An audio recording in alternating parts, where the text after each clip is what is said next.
when I'm in this room and I'm speaking with someone, I'm all yours. We're here together. But as soon as I close this computer and I turn and there's a little face, I'm going to be all that little face. And so just really putting those together.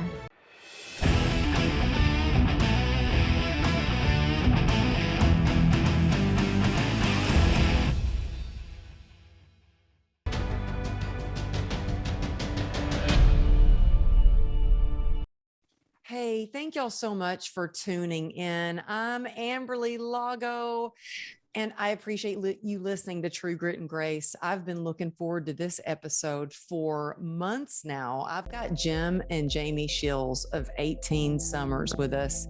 And I have to tell you, their book really changed my life and how I spend my time.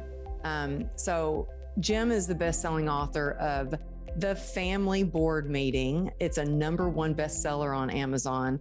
They're the founder of 18 Summers, and they reach families and organizations around the world, helping them discover the benefits of quality time and enduring relationships.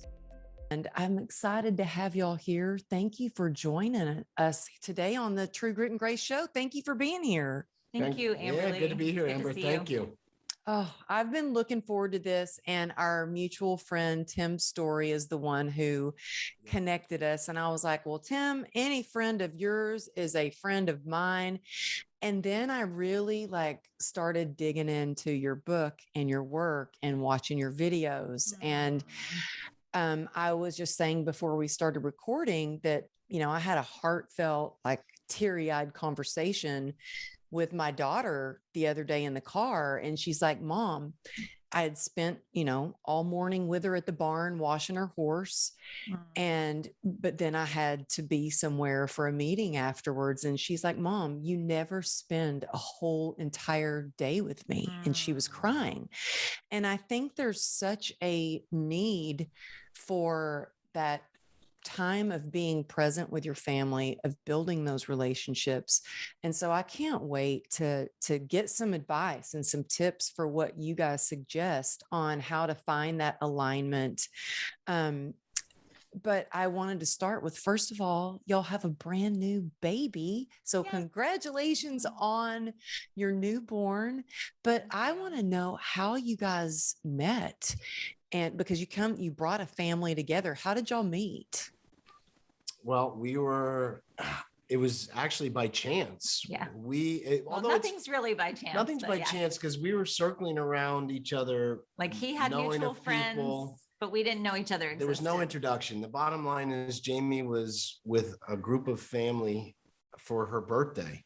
About 11 years ago, was out at what I would consider this little brew pub, like a bad wedding. There's a band playing and there's a range of people. And I had never been in. I literally walked in after having dinner with a buddy of mine, and he said, go in, let's go in. I heard this is a nice place. And there I saw her across the room. And there was always a joke of who was eyeing who. And y'all, she's stunning. If you're listening, you got to check her out on YouTube, on the YouTube channel. She's gorgeous. Yes, it's pretty obvious who is eyeing who, but that's the joke argument I try to start. And I walked up, and if you knew Amberly, my skills with technology, you'd know this was not my best move. But I said, "Oh, you're trying to take a picture? It was her and her friend. Let me take a picture of you guys." So I did the cold call, and obviously the picture never even came out. But I did the cold call, walked right up to her, met almost her entire family, because they were there for her birthday. So it was quite the cold call for me. And you just jumped right on in. You're like, here's my chance. Let me take a picture of her. Here's her family. I'm going to get in good with the family. Yep. And I'm socially awkward. So I introduced him to my entire family, even though I had just met. And it really was like a 3-minute situation. And then a song that I loved came on, and I had a tambourine for my birthday, and I was like, I gotta go. This is my song. What was really great. Well, what was the song? Was Brown Eyed Girl? It was probably Brown Eyed Girl. It's what my mom always sang to me. Yeah. And what was interesting is that he shared with me his heart and vision when I asked him somehow. I mean, it was a super fast conversation, but he mentioned this concept of 18 summers. It didn't really have a name and it didn't have a shape and it didn't have but he just kind of like blurted out that he did this thing. And that's how I programmed him into my phone. It was like Jim experiential retreat. Like it was like some long like explanation of who Jim was. And it was really interesting because in hindsight, he says, I've never told that to anybody before. And honestly, he couldn't have built this brand without us all becoming a family. It's just really interesting and intuitive. And there was just something about him that was insanely familiar and spiritual. And it was incredible. And we've spoken every day since then. I feel like when you meet someone like that, I always think of it as it feels like home.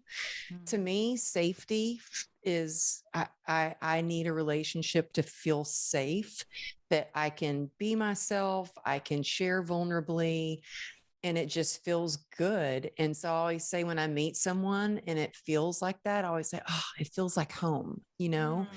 And so you guys had that instant feels like home kind of connection, but then you have a blended family. So how many kids do each of you have? And then how many do you have together? That was another interesting part too, because he said on his way home that night, he was like, I think she has children. Oh, she has children. Keep an open mind. Because he didn't date women with children. Neither did my my husband was like, ooh, she has an ex-husband. Ooh, she's got a kid. I don't know. I don't know if I can date her, but this is a good part of the story. So I could tell, here's a couple of things that's important. I could tell she was not used to being in a bar and she had a very innocent pureness to her. And she was talking to me about the preschool she ran. It was and I said, wow, like I got per chance to meet someone out there that normally wouldn't be there. And she's with her whole family. And let's fast forward about 14 months into dating. On August 17th, we go down to a beautiful part of for an overnight away, down a beautiful spot in Florida, South Florida. And we walk the beach with a glass of wine. And I hand her this piece of paper and I say, hey, I wrote you this letter 9 years ago. I don't know if you said 9 years ago. There was a date on the paper and I was like, wait, what? Yeah, it was the day. Old. Like, what? I said, I wrote you this 9 years ago. She said, we've only been dating a little over a year. I said, yeah, but read it. And the story was that I had written this note 9 years earlier.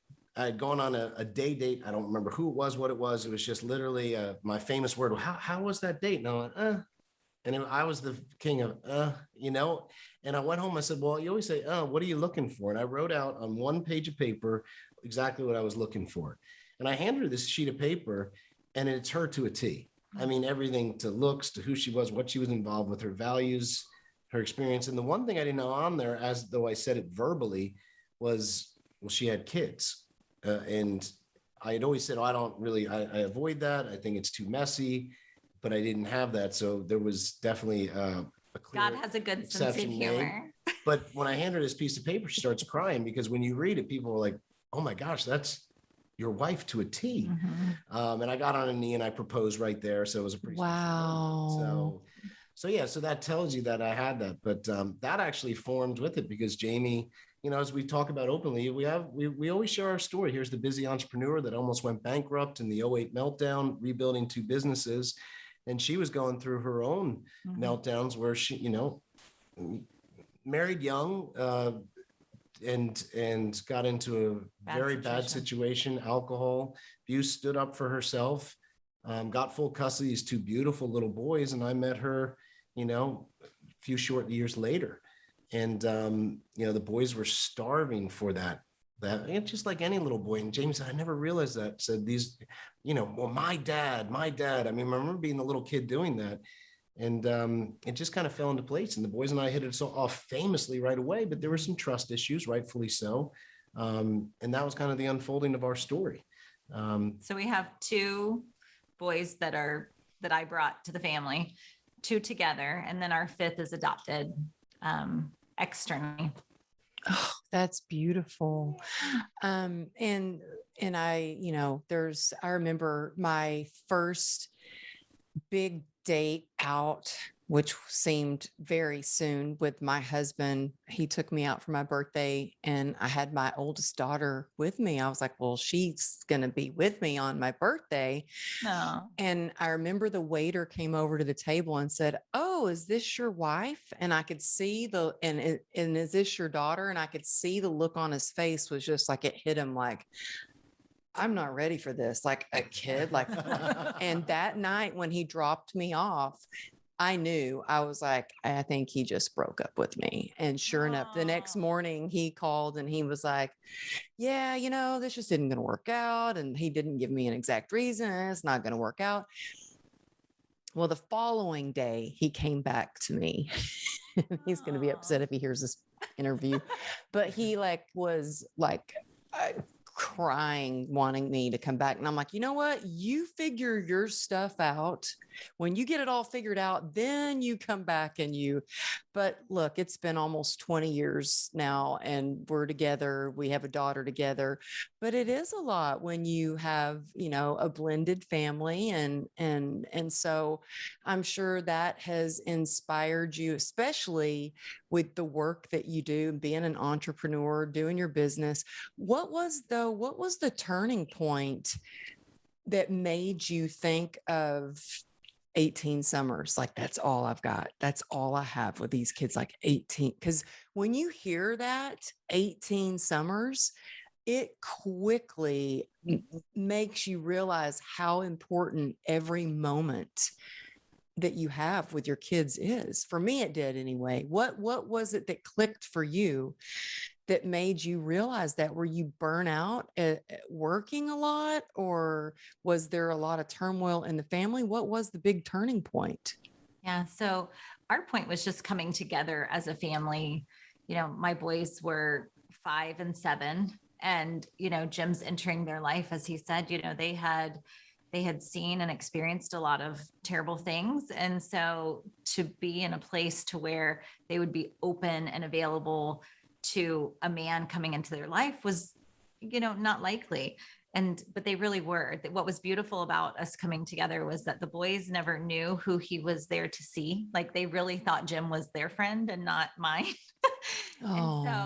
And that was, once he met them, which it took quite a while. I was very hesitant. We would make plans and I would be like, oh, maybe not tomorrow. And then I would keep canceling these group dates. So it took quite a while before we did. But once we broke that seal, gosh, they just loved and adored him. But it was a big role to step into, and just to become a family and a blended family. Jim really wanted to reach them, really wanted to connect with them.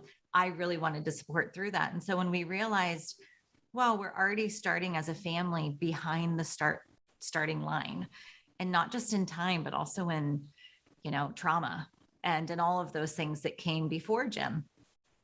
And so it just really, 18 summers was a reminder that our time is limited, and ours felt extra limited. Yeah. We started to share our story. I did not want to do this. I was a real estate investor. I had started to work with families some, because I was young. I was young when I first got in. So I was like the fun uncle. People would come to me and say, oh, could you talk to my team? Because you're between the age. So I had this intermediary position already with a lot of entrepreneur circles. When I started to share my own story, saying I'm going with these little boys and there's been these issues and it's amazing how we're blending. People said, tell us more. And I started to share our story. And I remember a mentor of mine came to me and he said, man, this is so important what you're doing. Keep sharing this. And I just want to remind you, you got 18 summers to do this. He's like, my daughters are my daughters. I love them, but they're grown now and it's different. I'm letting you know, take hold, because you do those first 18 right, man, they're going to come back for more, but those first 18 can be magic. And all I could think, Amber Lee, was, well, oh shit, 18 minus 7, 18 minus 5. I'm already behind here. I missed the first 7. I missed the first 5. And that sounds sad. It was a little bit for me to feel that, but I'm like, well, man, I'm going to make a hell of a good time. We're going to go all in with this thing. And so that math equation really sat in the back of our head. And that sense of adventure it caused, that sense of camaraderie, that sense of valuing the time we've got, it kept us on track. And hopefully as we shared it. It makes me emotional hearing that. I mean, because it is when you say, oh, shoot, I'm already behind, like I missed 7 years, I missed 5 years, because like after my motorcycle accident, where there were like 4 good years that were just like wiped out, where I was in and out of surgery and so drugged up and, you know, in the hospital away from my kids. When I was in ICU, thankfully, I had incredible nurses that I made friends with, and they would like make sure the hallway was clear and sneak my kids in so they could see me. Love it. But it felt like stolen time. And I was just telling somebody the other day, I feel like sometimes I want to make up for lost time. Like I just want to do so much. You know, yesterday I was at the barn with my daughter. We were giving her a horse a bath. Then I was at my niece's dance competition. Then a friend came to visit me from LA, came to visit me. So I had dinner with her. But all the different things you want to do, it's like time is so precious, but there is something powerful when you actually put that number. And if you do the 18, if you do those first 18, they'll want to come back. Yeah. That a lot of intention. It does. It really does. So how old are your kids? 18 to 6 weeks. 18 to 6 weeks, and one in the 19th summer, I guess. But you know, what's so great is if you know, we always say, if you do those 18 summers, like, you know, time is fleeting. Yes. However, they'll always want to come home if they know it's, you know, Taco Tuesday on Tuesdays and pancakes on Sundays. And at Christmas, mom wraps all the stocking stuffers and puts them in the stocking. Or I know my friends are always welcome to come home when I'm on break from college. Whatever those rhythms or islands of consistency, those things that they got to know you for over those years, they'll always return back for it. Oh, and it is interesting because my oldest, who's been, you know, been away for years now, well, she's going to college at Yale studying medicine. So she gets super, super busy with her studies, but she does want to come home, and it's mostly for the stockings at Christmas. Cause well, we were being interviewed for a book that we're going to be a part of, a parenting book. And they asked the question, what is your proudest accomplishment with your kids? And we both were like, well, that they still want to hang out with us. It was pretty simple. We said, that feels really good that they want to hang out with us. And then they bring their friends home. Conversation. And we're the friend house. So that something went right there. And that's where, like, well, the fact they still want to be around us is a pretty good feeling. Oh, it is. But okay. So I want to ask though, when you are building a business or scaling a business or just starting out, or you have a successful business, but it does take a lot of hours, what do you do or suggest to people that have like really busy work lives and they want to spend more time with their kids and their family? What are some things that they can do to set up those, you know, quality times and build the relationship so their kids do want to come home? Yeah, that's a great question. We also get this question a lot from single parents or divorced dads. You know, any of us that have what feels like extra limited time or just momentary time, I guess, is just making the most of the time that you do have. So whether you're just hearing this concept and they're 17 or they're 1-year-old, but you only see them every other weekend, or however you're running a big company, as you mentioned, it's just getting super intentional about that time that you do have. So certainly you have maybe an hour a day that you could do, or one rhythm a day. So for us, even if the day is like totally shot and insane and crazy, and we all make it to the dinner table, we do best and weirdest. So what is the best part of your day? What is the weirdest part of your day? And even if everything else goes to shit, like we get to have that one conversation and hear each person at the table's best part of the day and weirdest part of the day. And usually that feeds into other conversations and the silliness of the toddlers and maybe some emotion from the teens. And it just really gives us that moment together, even if we have no other moments in the day together, you know, but just starting wherever you can. We've increased this best and weirdest idea at dinner time too. It also includes like a no phone zone. We do tech fasting. We call it a tech fast. So we did this challenge during the pandemic. We said, look, the average person, this is a stat we found, the average family used to be at the dinner table for 90 minutes. Now that seems like, oh, that's weird. That's bizarre. But 90 minutes was the average dinner time. Today, it's just under 12 minutes.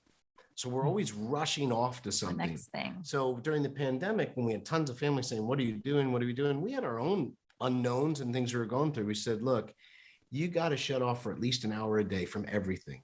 The news, your email, the Facebook threads, whatever it is, everyone at the same time, turn it all off and be intentional for an hour in front of each other around the dinner table and have real conversation. That one thing, Amberly, I think can really start to ground you, because it happens day after day after day. And if you're always rushing onto a text or an email every 7 minutes, of course, you're not going to feel like you're there. Of course, you're going to be half parenting and half focused and half mentally alert for what's right in front of you. So we encourage people just to start with that marker a day. Just create space. Yeah, to create that space. And if you can't do it every day, then maybe Sundays, or, it's really about making the most of the time that you do have, not feeling bad for any time you didn't have or don't have, but making the most of those moments you do have and being intentional and creating rhythms around it so that you can really hold steadfast and know what to expect. Yeah.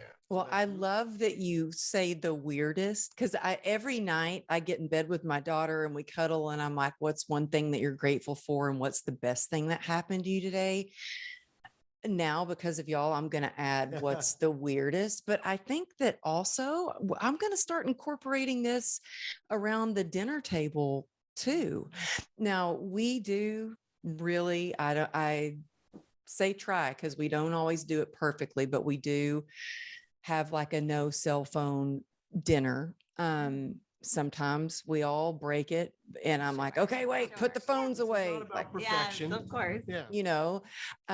But the reason I thought about you guys is because I was in the car and my daughter and I had gone to her favorite place in, the saddlery to go look at horse stuff. And then we went out to eat and we watched horse videos in the car while we eat in the car. And my car, I was like, no one's going to eat in my new car. And now that's where we like have a date, is in the car and watch Netflix.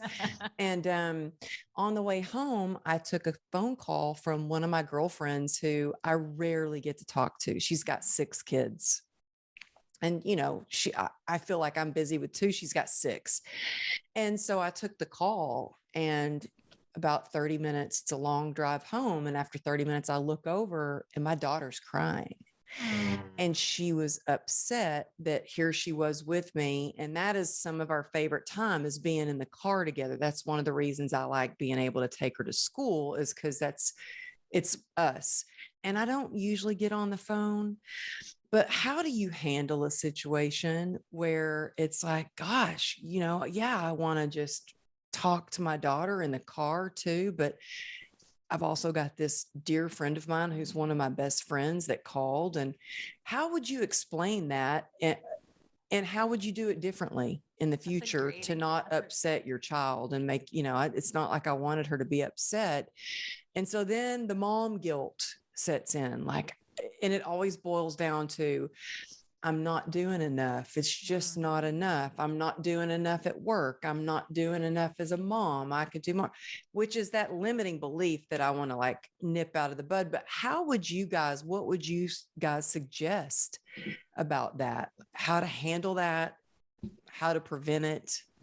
It's a really great example. So, I know one thing that Jim has taught the entire family is the power of a sincere apology. And so he's really quick to, even if whether it's the children or it's me or whomever it is, he's quick to say, I'm sorry, sincerely apologize. I raised my voice. I didn't have all the information. I didn't mean to, whatever it may be. I took a call when I probably shouldn't have. Right. So in your situation, it could be, I didn't even just being super honest and vulnerable. I wasn't thinking. I saw it was my friend. I don't ever speak to her. I got excited. I answered the phone. Now that I see you, I realize I should have asked how you felt about it before I answered the phone. Yeah, that's really good. I should have. Yeah. In the future, it would be, daughter, such and such is calling. I don't ever get to talk to them. I love my time with you. Do you mind if I take this call, at least to ask her when's a good time to call back? Whatever that communication may have been, but just speaking to children as though they're equal, because they're just smaller adults. And if, Yeah. as As they're equal, I think is very important. Equal. respectful, they're not invisible. So when you take that call, they feel like, okay, so I'm less important than who's on the phone. I'm not respectable enough to ask if I mind being interrupted on my thought, my feelings, my ideas, my time, and that's extra hard probably when it's somebody that means so much to you. Yeah. And you know what? That just really hit home for me. So thank you for sharing that, because I remember I had a mom-daughter date years ago with my oldest daughter, and we get in the car and she got on the phone right away. Mm-hmm. And I felt hurt. Yeah. And so that's how my daughter felt. And I did apologize, and I reached over and grabbed her leg. Of course, she shrugged away. Mm. She's okay now. Daughter. But Yeah, it's part of growing up, right? But I thought about y'all. Well, and that's the general. And that's why the great news on this, and we all mess up. There is no perfect family. There's no perfect marriage. There's no perfect parent-child relationship. There's good ones, but it's not about perfection. It's about, there's going to be imperfections. How do we get through them? And that's why we try to give simple solutions. And honestly, what we've learned, if we'll just schedule one-on-one time, you got to separate the parts to strengthen the whole. If you had that time scheduled and just said, and this is me talking, because I've made this, why we made this book is because I kept messing up. It's always the recovery of what we were messing up. And if we schedule one-on-one time and couple it with our other two rules, and that's tech fast and open your discomfort to either giving an overdue sincere apology or an authentic compliment, because those are two things that our kids are missing. So if more people would just schedule one-on-one time, so if that best friend calls, if your husband calls, or that important client calls, you're going to miss it because your phone's off. But you've scheduled that time, your phone's off. There's deeper conversation on both sides because no one's allowed to have their phone on. And the parent has to take the lead on this. And this feels really uncomfortable. First of all, because it's not natural, at least for me, to give a sincere apology or an authentic compliment just out of the blue. And also sometimes we feel like we have immunity. We have entrepreneurial immunity. Do you know how hard I'm working? I'm going to talk to my friend because I've been busting my rear to support the family. And all those are right. But immunity does not bring us closer to our kids. I've learned that over the years. Damn it, even if I feel like I don't owe an apology, I probably do, and I'm going to give it. So if people will just peanut butter and jelly that, schedule your one-on-one time, and during that time, make a pact that your phone's going to be off for 3 to 4 hours, and know the world won't blow up and you won't fall off your ratings of whatever you're in. And, maybe keep that space for giving a compliment you've been holding back, or even an apology that's overdue. And if we just start to do that in a rhythm once a quarter, it can make a big difference. Oh, so important. And then it's so important. I love that you said about, don't you know how hard I've been working? Mm-hmm. And that gives you the excuse to do this, that, or the other. But I don't think my kids care how hard I've been working. I mean, they like the things that I can buy them, but they don't care. They'd rather have one-on-one time that is like really me being in the moment, in the present with them. So I love that you said that. So schedule that one-on-one time, make sincere apologies, give sincere, compliments. Mm-hmm. And then what are some other things that you guys have done to really build relationships, especially, okay, this is coming from, I was divorced before, and it was really difficult. Probably that divorce was probably one of the hardest things, probably emotionally harder than my motorcycle accident where I almost died. This divorce was really hard. And, it was hard having my daughter. It was her and I for a long time, just her and I felt like it was us against the world. It's just me and you. Then, I met my husband, and it was hard. And my daughter kind of got a little bit distant towards me as soon as he came into the picture. how do you start to build that relationship with teenagers who are discovering who they are and maybe want to create a little bit of distance between you? But also, how do you build that relationship between the whole family? And I realize those are probably two separate questions, but maybe you can give me an answer just on how some of the ways that you guys have built relationships between each other and between the kids, especially when it's tough. Sure, absolutely. That's a really great question. There's a lot of ways. Separating the parts does strengthen the whole. So, everybody gets their one-on-one time. And so it's not like, oh, you did this with this person and you did that with, it doesn't, it kind of feels like a level playing field. And he and I do date night once a week as well. And so I feel like I have my place too. Everybody kind of has their place and their focus time and their attention. And then again, revisiting best and weirdest, we get to know about each other's day. We get to ask some questions, that really plays into some other pieces of connecting. We do a lot of adventuring together. So we take trips, we try new things, and that's really important. And that feels like it brings us together. Everything from taking risks, like jumping off of cliffs or swimming with sharks, things that we've done that are a step out of our comfort zone, or maybe half of us are into and the other half aren't into, but just the opportunity to do things that are a little bit different together. So keeping rhythms, stepping outside of your comfort zone. And then we also learn together, and learning together is a super powerful tool. And that's things like we read a book a quarter with our teens, we read that's awesome. The same book. For us, it involves relationship skills, personal development, or financial intelligence. Those are usually the three categories. And we try to make them interesting. Some of those don't sound that much fun, but, but it is, we learn them in an exciting way. And so we all read the same book. Once a week, we get together, we talk about it. We play games as a family, just lots of ways in which you can bond and start conversations together. I love that. Now, I could convince my daughters to read a book with me. In fact, one day I walked into my daughter's room, and one of my dear friends is Catherine Gordon, and her husband is John Gordon, and he's got several best-selling books. And I walk in, and my daughter's reading one of his books, and I texted her. I was like, I am so happy right now. Ruby's reading your husband's book. She just went in my office and grabbed one of the books. Oh. But I think it'd be fun to do that as a family. And I just told my husband the other day, I was like, do you want to do some self-development stuff with me? He's like, I'm not into that stuff, but maybe, just maybe I could talk him into doing a book together. We could talk about it at dinner. And I love that you adventure together. I think that going through the pandemic for us really strengthened our family. Going through some tough times during the pandemic really strengthened our family. And I just told my husband today, I was like, we need to take another family trip. Cause it brings fun, adventure, and that bonding as well. Yeah.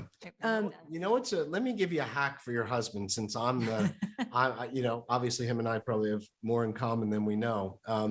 So a starting point is on date night. Jamie and I, a few years ago, and we'll send you a pack of these date night questions, because what we found when we were working with a lot of families and entrepreneur couples, fine, you set date night. First off, you got to learn the phone's not invited. You got to get rid of that. So we get through that, but you find that you get on date night and it's, well, how was the weather?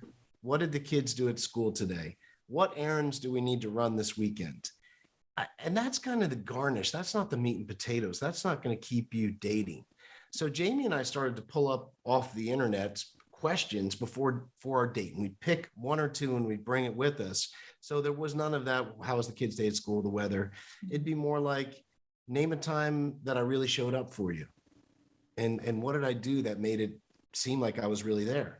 Name a time that I didn't show up. Name the best adventure we've ever gone on. Who was your favorite teacher as a kid and growing up, and what impact did they have on your life? If you start to ask these deeper questions, it takes you off that surface static and brings you below the surface. You keep dating, you get to know each other. So just keeping a date, but also bringing one or two powerful questions on the date that you don't know about each other, is such a way to have deeper, more fun, engaged conversation. So even starting right there with one or two deeper questions every date with your husband, it's been a game changer for us. That is incredible. Well, first of all, scheduling a date night every week, that's so important. That goes out the window a lot of times. And it's like, no, do it, make that time. So that, and then I love the idea about bringing questions to the date. So what really inspired you to write your book? That you were like, was this burning desire in you? Like, I need to get this book out there. No. Yeah, no. So our first Christmas together, he took a piece of paper and split it into 4 pieces, and he made Jim Day coupons. And so each day was redeemable for one day with Jim. It's like a daddy date each quarter. And so that's how our board meetings and this book began, because it started as a Jim day.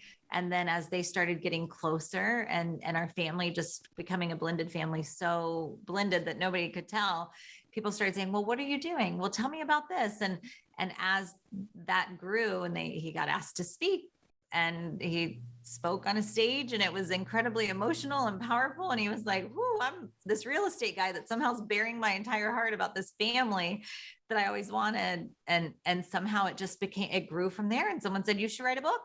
And so I hit my final button to pop while nursing our daughter and on the floor of a bedroom, and so that's how the book was born. It was really a labor of love and an intensity and just it.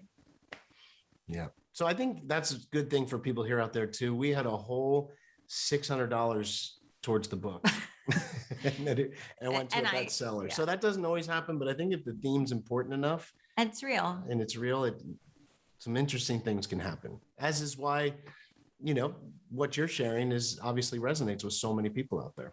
Oh, thank you. Yeah. And you know what? I think that to have someone who is successful as you, big, strong guy, get up on stage and share his heart and be vulnerable and share how he is making, because there's a lot of times where, especially now, where the guys are working and traveling, or the females are working and traveling. In my case, it's my husband's retired and I'm the one that does all the traveling and the work.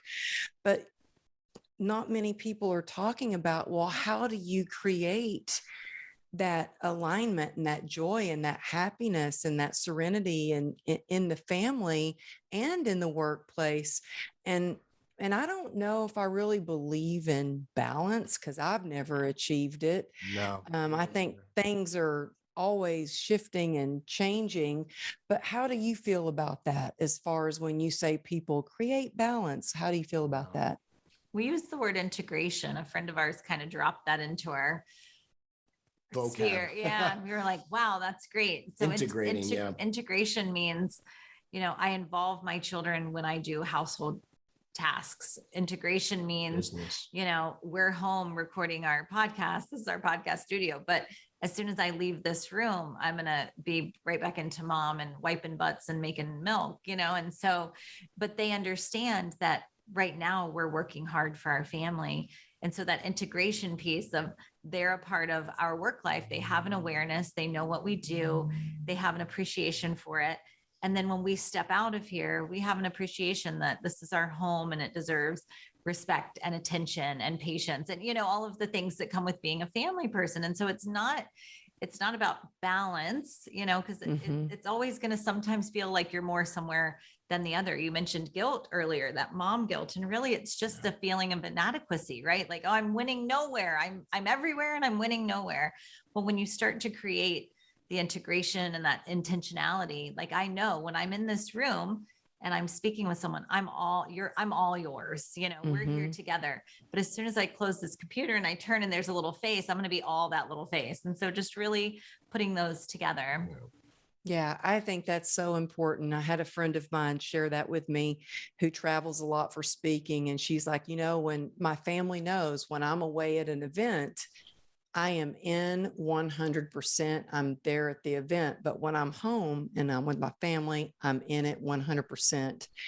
And that's huge. And that's something that I think we teach each other how that works. And, I had to teach my family. I remember I was away speaking at an event and I was on stage for hours and then doing breakout sessions and then panel discussions, and my phone was blowing up, and it was my husband and my daughter and my husband. And I finally stepped off stage and I was like, "Oh, is everything okay? Is the house on fire? Like, what's going on?" Like, "Well, you aren't answering your phone. We just wondered what you're doing." And I'm like, "But I told you I'm speaking at an event and I will check in." But so they know now. They know I check in with them, and then I have it on even on my computer, where if they call more than once, it will come through, but it's on do not disturb. And so the other day, my husband called twice in a row, and I was on a Zoom and I stopped to pick up the phone. "Is everything okay?" And he goes, "See, Ruby, I told you she would think it was an emergency if I called twice in a row." So yeah, I was like, but it's just learning everything. So wait, tell people, because I know you do. Are you still doing retreats right now? Because I have heard testimonials from people about your retreats that are just beautiful, touching, about the relationship that has allowed them to build with their son or their daughter. So are you still doing retreats now? We don't have any schedule now. We had a bunch scheduled, and obviously the pandemic ended that. So we're going to start rescheduling probably starting at the end of this year. So we'll keep people posted. I'm still doing a few talks and workshops where Jamie and I are together.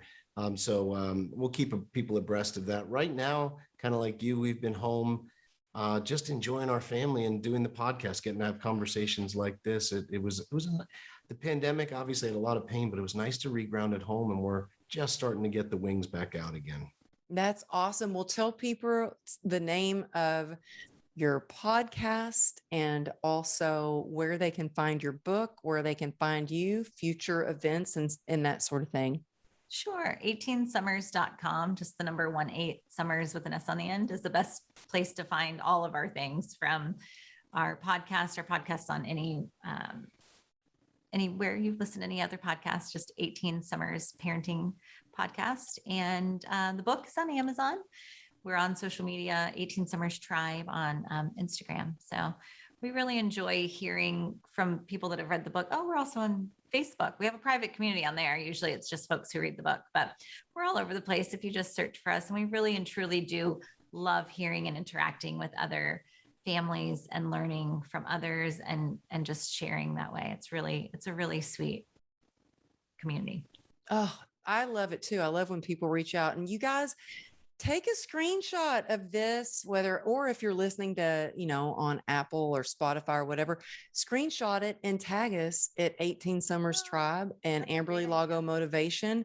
So we know that you heard it, because there are definitely some things that really stood out to me. And I mean, even when I first started looking into your work, it really got me super focused on my time with my daughter and that sort of thing. Not that I didn't before, but just thinking about it in 18 summers, it's like, oh, I got to make the most of this summer. So I just appreciate y'all coming on, especially when you've got a brand new newborn at home. Thank you so much for being on the show and sharing. I know that people are going to love your book as much as I did. And I just appreciate you so much. So thank you so much. Well, thanks for having us. Great to see you. You too. Thank y'all for tuning in. I'll see you next time.